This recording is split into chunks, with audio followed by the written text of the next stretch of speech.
In 1913, a psychiatrist reached the brink of madness. His writings were kept hidden for 100 years. What was inside? Carl Gustav Jung's Red Book, the secret treasure of 20th century psychology. Dante's Hell, Blake's Visions, Dali's Surreal World. They all come together in this book. But most importantly, Jung's confrontation with his own darkness. This story is not just about a book. It is about a journey into the deepest corners of the human mind. Jung was 38 years old. He broke with Freud, his intellectual father, mentor, enemy. And then something happened. Something seeped into Jung's mind, uncontrollable, destructive, yet also creative. Visions, voices, figures. "I am walking on the edge of normality," he wrote in his journals. He was on the brink of psychosis. But he did not flee.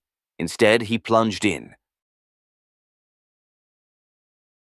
Do you remember Dante? In the middle of my life, I found myself in a dark forest. Jung was in the same place. He was lost in the forest of his own mind. Dante had Virgil, his guide through hell. Jung also had guides, Elijah, Philemon, Salome. But the difference was this: Jung's journey was more dangerous, because he was creating his own hell. Dante passed through 9 circles of hell. Jung descended into the layers of his own unconscious. Both were searching for the same thing: healing, wholeness, truth. Dante had the inscription, "Abandon all hope, ye who enter here." Jung's mantra was, "Abandon your psychosis, ye who enter here, and discover." Jung made a decision. He would not suppress his visions. He would live them. He developed a technique he called active imagination. As William Blake said, "Imagination is reality." Jung turned this into science. He sat with the figures in his mind, talked to them, debated with them. He learned from them. Was he mad? No. He was opening a new door to genius. And then he wrote. A massive book bound in red leather. A work reminiscent of medieval monastery manuscripts. Every page handwritten. Every image painted by his own brush. Mandalas, dragons, gods, shadows. This was not just a diary. It was a map of the mind. It was the anatomy of the human soul. William Blake saw angels and demons in the 18th century. Society called him mad. But Blake knew. Create your own heaven. Jung carried Blake's legacy. Both discovered the same truth. The outer world is an illusion. True reality lies within. Blake painted heaven and hell in his pictures. Jung created his own mythology in the Red Book. Both were saying, "Don't run from your darkness. Dance with it. Because darkness is the source of creativity. Your shadow is your power."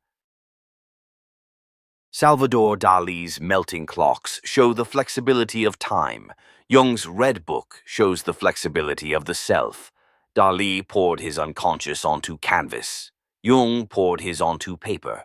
Both were students of Freud, but both surpassed Freud. Freud saw the unconscious as repressed trauma. Jung and Dalí discovered it as an infinite source of creativity. Dalí had his paranoiac, critical method. Jung had his active imagination. Both opened the same door. Reality is far more fluid than you imagine. Melting clocks, transforming faces, winged figures. These are not just art. They are the language of the unconscious. And Jung taught us how to decipher this language. Jung drew something from the Red Book. Archetype theory. The hero. The wise old man. Anima. Animus, the shadow. These are universal symbols, the collective memory of all humanity. The same stories are repeated in every culture because we all share the same unconscious, the collective unconscious. But most importantly, the shadow, the part of yourself you reject, repress, deny. Jung said, "If you don't face your darkness, it becomes your destiny." Dante found his shadow in hell. Blake found it in his visions. Dalí found it in his dreams. Jung, however, accepted it and became one with it. Question: what about you? Have you met your own shadow? Jung finished the Red Book, but he didn't publish it. It was too personal, too dangerous. People will think I'm crazy, he said. The book was locked away in the family safe. It remained silent for 100 years. Jung died in 1961. The book was still secret.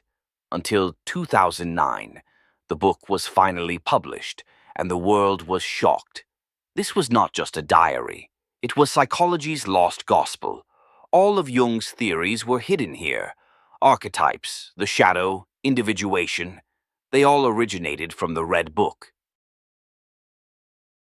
Today, in the 21st century, we struggle with depression, anxiety, and crises of meaninglessness. Jung's message echoes: befriend your darkness. Don't run from it. Modern psychology still follows Jung's lead. Mindfulness, therapy, personal development, they all stem from the same foundation. Face yourself. The Red Book is a warning. If you flee your darkness, it will pursue you. But if you embrace your darkness, you will transform. Healing lies not in fleeing darkness, but in embracing it.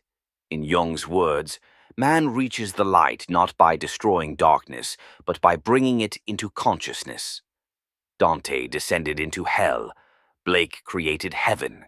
Dali melted reality. Jung brought them all together and gave us the greatest gift, the courage to write our own story. What is the recurring symbol in your dreams? Share in the comments.